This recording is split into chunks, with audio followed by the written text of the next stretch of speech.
Tapi tetap kami konsisten bahwa yang bisa memperbaiki bangsa ini, yang bisa membuat bangsa ini lebih baik dan lebih maju ke depan adalah jam terbang, adalah keseriusan bekerja, adalah karya-karya nyata. Jadi itu pegangan kita hari ini.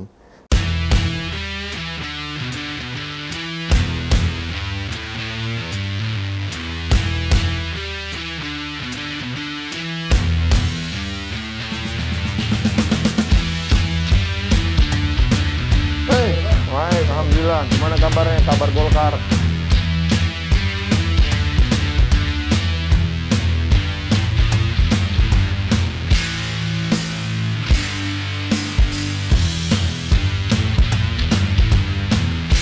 Bang Maman menyebut selama 10 tahun pasca selesai lulus kuliah, Abang kan terjun di industri profesional ya, menjadi profesional di bidang oil and mining ya. Yeah.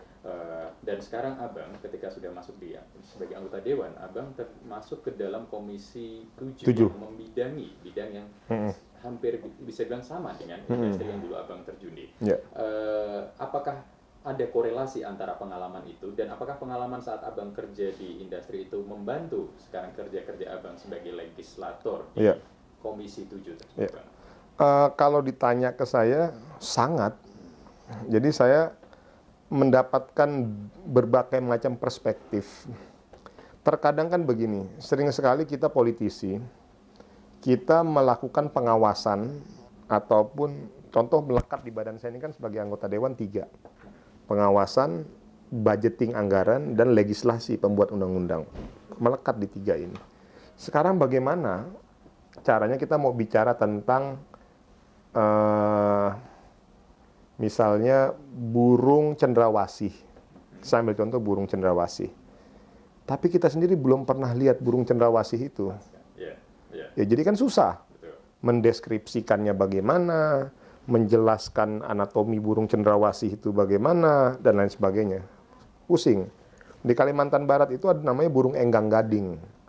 Lalu kita ngomong nih mengenai burung enggang gading, ya gimana ceritanya kita mau cerita mengenai burung enggang gading, lalu ngelihatnya aja kita belum pernah gitu. Nah, ini sama kayak misalnya kita bicara tentang migas mengenai energi.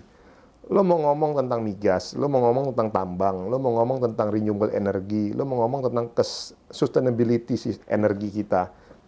Tapi kita sendiri belum pernah merasakannya. Kita sendiri belum pernah terjun di dalamnya. Ya alhamdulillah pengalaman saya kurang lebih sekitar 10 tahun itu di industri ini akhirnya menghantarkan saya sebagai anggota dewan yang mungkin belum pasti sempurna, tapi tentunya masih ada beberapa kelemahan-kelemahan bagi diri saya. Tetapi setidaknya saya bisa melihat dalam two side, dalam sudut pandang kita sebagai anggota dewan, yang dimana kita berkepentingan untuk melakukan pengawasan di sektor energi kita. Di sisi lain, saya juga memahami suasana kebatinan para pelaku-pelaku industri ini. Karena terkadang begini Mas, melakukan pengawasan itu sering sekali kita anggota dewan justru cenderung melakukan malah membuat bottlenecking. Sering sekali konteks pengawasan disalahartikan oleh kita yang para anggota dewan dan juga yang bukan anggota dewan itu sebagai alat untuk menghambat gitu loh. Tetapi mencari kesalahan dan lain sebagainya. Tapi sejatinya sebagai anggota dewan di mana melekat fungsi pengawasan, saya melihatnya juga sekarang ini sudah harus mulai dirubah perspektif kita dalam melihat pengawasan, yaitu solution maker. Artinya apa? Di tengah kondisi kayak COVID-19 seperti sekarang ini problematikanya semakin kompleks. Di mana masalah kesehatan berevolusi menjadi masalah ekonomi. Itu nah, dari masalah ekonomi berevolusi lagi menjadi masalah politik, masalah sosial dan lain sebagainya. Artinya kompleksitasnya semakin tinggi.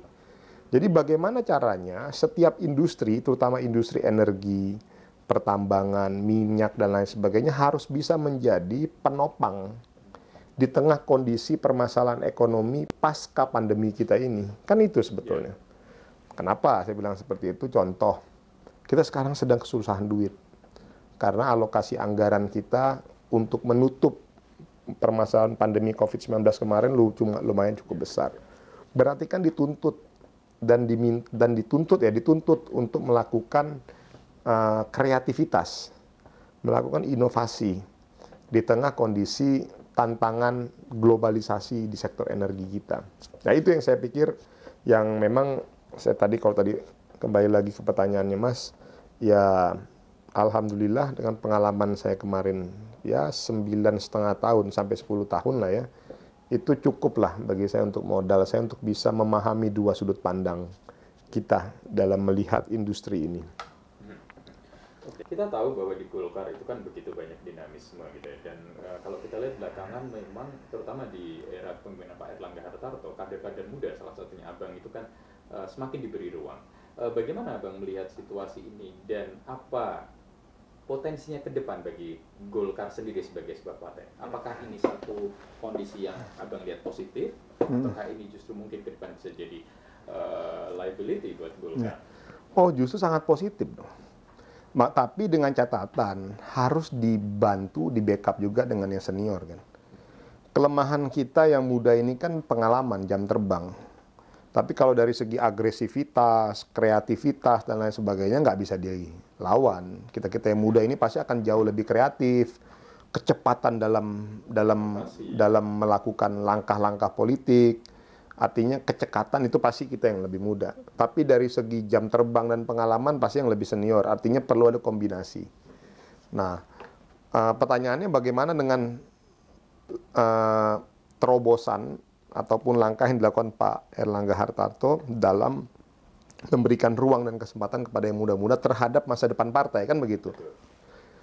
Sekarang kita logika sederhananya begini. Saya mengambil prinsip itu seperti orang perminyakan itu oil and gas, minyak dan gas itu kalau nama istilah kimianya nama hidrokarbon. Minyak dan gas itu di bawah bumi itu kenapa sih bisa menjadi sesuatu yang sangat berharga? Itu pertanyaan yang paling sederhana. Kenapa sih minyak sama gas hari ini diperebutkan di seluruh dunia? Kenapa sih minyak sama gas itu bisa menjadi sesuatu yang sangat dibutuhkan oleh semua orang, menghidupkan gerak kehidupan operasional masyarakat, pokoknya bergerakan itu dunia modern itu. Kenapa sih gitu? Karena minyak dan gas itu di bawah bumi melalui 3 fase kehidupan. 3 fase ya Bang? 3 tahapan, 3 parameter dia. Dia memenuhi prasyarat 3 parameter. Yang pertama, minyak dan gas bumi itu waktu di bawah bumi itu diberikan tekanan yang sangat luar biasa tinggi. Ada pressure ya? Ada pressure yang sangat luar biasa tinggi. Bayangkan dia kedalamannya hampir kurang lebih sekitar 3.000 feet atau kurang lebih kalau dibagi 3 ya 1 kilometer di bawah itu kan tekanannya kencang sekali itu menekan minyak dan gas bumi. Lalu yang kedua diberikan temperatur yang sangat besar. Jadi di bawah itu minyak dan gas bumi itu dia sudah terbiasa dalam hidupnya dengan temperatur yang sangat tinggi, yang sangat besar juga. Jadi kalau pressure-nya tinggi, temperaturnya besar, ya itu adalah keseharian minyak dan gas bumi hidup di bawah sana. Plus yang ketiga, dalam tempo waktu time yang sangat panjang. Artinya apa? Pressure, temperatur yang tinggi, dan waktu yang panjang itu adalah syarat-syarat yang dibutuhkan bagi siapapun dia untuk bisa menjadi sesuatu yang sangat berharga. Nah, analogi ini kita bisa ambil esensinya. Kalau kita terapkan di Partai Golkar, dan Partai Golkar sudah mulai membiasakan diri, memberikan kesempatan kepada yang muda-muda, tentunya dia akan mengalami beberapa fase tadi. Fase tekanan dalam proses perjalanan berpolitik mereka, temperatur yang tinggi, mereka ikut dalam ritme permainan situasi nasional kita, lalu dalam tempo waktu yang cukup panjang, saya pastikan ke depan nanti yang akan menjadi sesuatu yang cukup berharga adalah mereka-mereka yang melalui fase-fase itu. Nah, kalau itu sudah dimulai dari jauh-jauh hari, insya Allah saya memiliki keyakinan ke depan nih, kita akan lebih mumpuni, akan lebih memiliki daya tahan, determinasi yang cukup tinggi. Jadi ini kan semua adalah proses pengalaman yang didapat, yang insya Allah berangkat dari itu ya akan menjadi lebih baik nanti ke depan. Dan juga seperti Abang bilang tadi, karena kader Golkar datang dari berbagai lini, berbagai bidang yang diprioritaskan pada 1-2 kelompok tertentu, maka potensi yang ada juga sangat beragam. Begitu ya Bang? Lihatnya jangan hanya sekedar saya di pusat ya. Di DPD 1, di DPD 2, ini sekarang luar biasa loh. Ketua-ketua DPD 1 di Partai Golkar itu udah lumayan banyak sekarang yang muda-muda. Yang under 45 itu udah lumayan banyak. Kita lihat kayak Jawa Timur dipimpin oleh Bang Sarmuji ya. Ya beliau bisa kita anggap sebagai salah satu politisi muda lah, walaupun di atas saya ya. Kalau di atas saya gitu ya. Ya bukti dinamika di Jawa Timur luar biasa. Nah ini kemungkinan besar kita nanti di Jawa Barat dipegang oleh PLT-nya Bang Mas Aceh gitu ya. Kang Aceh. Artinya kesempatan itu harus sudah mulai diberikan kepada yang muda-muda. Kalau memang kita mau survive ke depan. Terus Kalimantan Timur, itu kan salah satu basis dipegang oleh teman kita Rudi Masud. Saya Kalimantan Barat. Nah terus Maluku Utara ada kawan kita Alin, perempuan.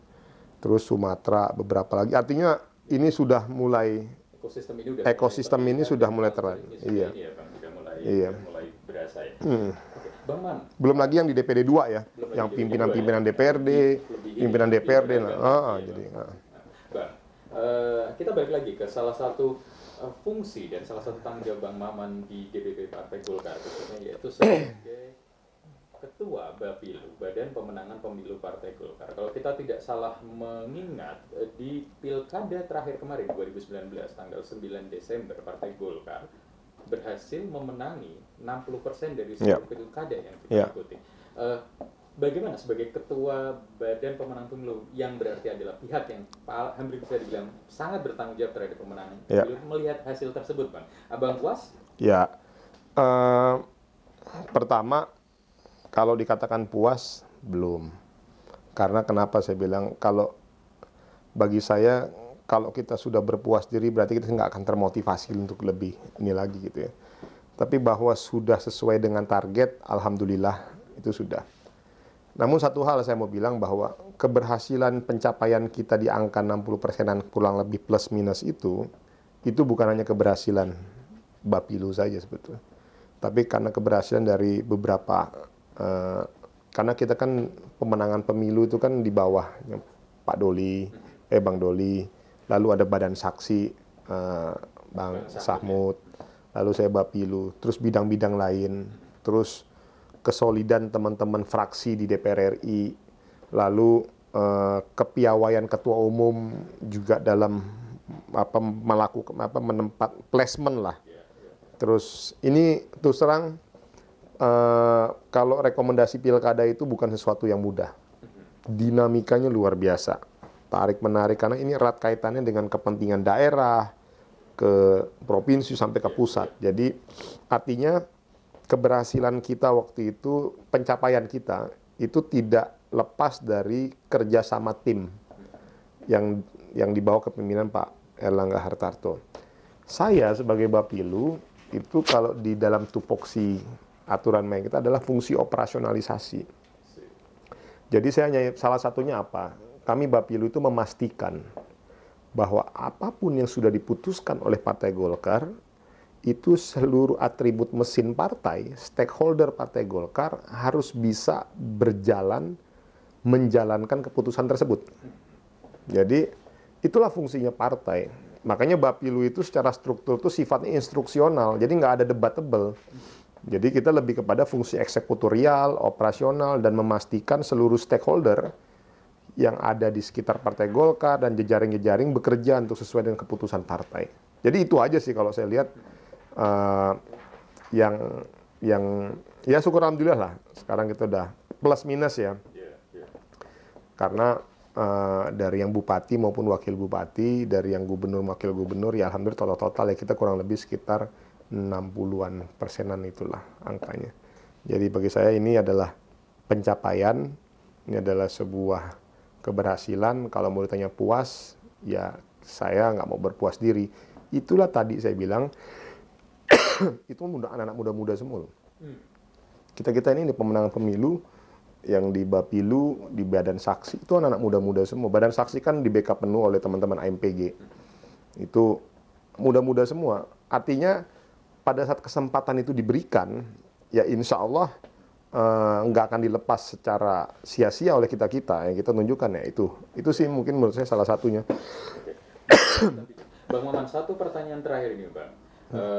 Kita sama-sama tahu Bang Maman adalah, kalau kita bisa bilang Bang Maman menjalankan 3 fungsi yang sama-sama demanding. Bang Maman sebagai anggota Dewan di Komisi 7 yang bidangnya luar biasa berat gitu ya, energi, riset dan teknologi. Kemudian Bang Maman juga seorang politisi Partai Golkar, membawahi Badan Pemenangan Pemilu, kemudian juga jadi Ketua DPD Kalimantan dan sebagainya. Tentunya banyak sekali kesibukan. Dan Bang Maman tentunya punya kehidupan personal, seorang kepala keluarga, seorang suami, seorang bapak dari anak-anak, 2 anak ya Bang kalau saya tidak salah.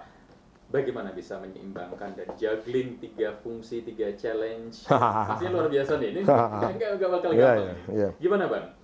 Ya memang terus terang kalau dulu saya belum terasa, tekanan dari keluarga tuh belum terasa, karena anak saya kan dulu masih balita gitu ya. Sekarang sudah. Nah sekarang ini kan yang paling gede udah 8 tahun. 8 tahun ya.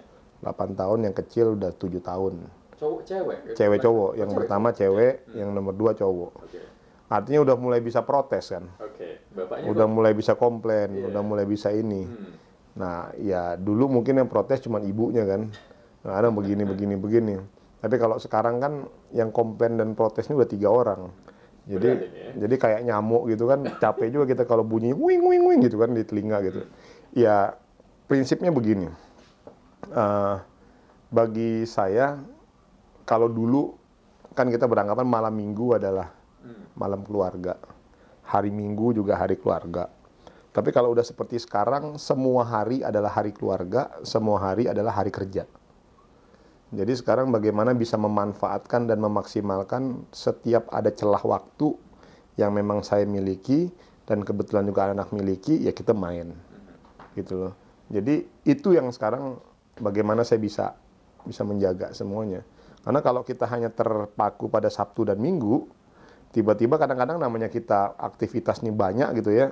Kadang ada aktivitas partai, ada aktivitas kita di partai, di DPR, kunjungan ke daerah mana, segala macam. Kadang-kadang kan akhirnya waktu Sabtu Minggu itu kan yang seharusnya sudah kita alokasikan untuk keluarga menjadi hilang. Nah tetapi juga namanya kita anggota DPR, terkadang hari Senin sampai Jumatnya itu pun ada juga yang kosong kan.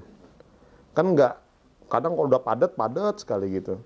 Ya saya lebih memilih tadi menjadikan hari Sabtu Minggu bukan saja hanya sekedar hari keluarga, tapi juga bisa menjadi hari kerja. Hari Senin sampai Jumat ya juga bukan hanya sekedar hari kerja, tapi juga bisa menjadi hari keluarga. Jadi itu aja langkah cara saya ya. Ya dan syukur alhamdulillah sih istri saya ya ada yang bilang mengatakan kesuksesan seorang pria tidak pernah terlepas dari sentuhan kesuksesan dari seorang wanita gitu. Ya salah satunya dengan dia mampu dan mau memahami gitu loh apa yang dilakukan oleh suaminya, tentu itu sudah menjadi sebuah support yang sangat luar biasa bagi saya. Nah ya alhamdulillah sampai hari ini istri juga mendukung dan beliau juga memahami, dan sekarang anak-anak saya juga udah mulai bisa ngerti gitu loh. Oh ternyata ini. Jadi alhamdulillah sampai hari ini sih lancar, masih lancar ya, masih ya. Sama yang terakhir ya tadi komunikasi, terus apalagi sekarang teknologi kan udah canggih, bisa video call, bisa apa, kayak gitu-gitulah. Jadi saya pikir sih nggak ada hambatan ya, karena sekarang juga udah semua udah bisa. Oke. Gitu. Terima kasih sekali Bang Maman Abdurrahman atas kesempatan yang diberikan kepada kami dari Partai Golkar untuk ngobrol-ngobrol, berdiskusi panjang lebar tentang apa yang Abang lakukan baik sebagai anggota Dewan maupun sebagai anggota Golkar maupun sebagai seorang person, gitu ya Bang. Sangat inspiratif. Kita berharap teman-teman semua yang menyaksikan acara kami ini bisa mengambil pembelajaran dari itu semua, dan semoga seperti yang Abang sampaikan tadi, ke depan Golkar akan terus bisa berkarya dan berkontribusi kepada bangsa dan negara Indonesia. Terima kasih Bang Maman Abdurrahman. Sukses ya Kabar Golkar. Maju terus, selalu memberikan kabar-kabar yang positif buat Partai Golkar yang tentunya bisa berkontribusi lah untuk kemajuan dan kebesaran partai tercinta kita ini.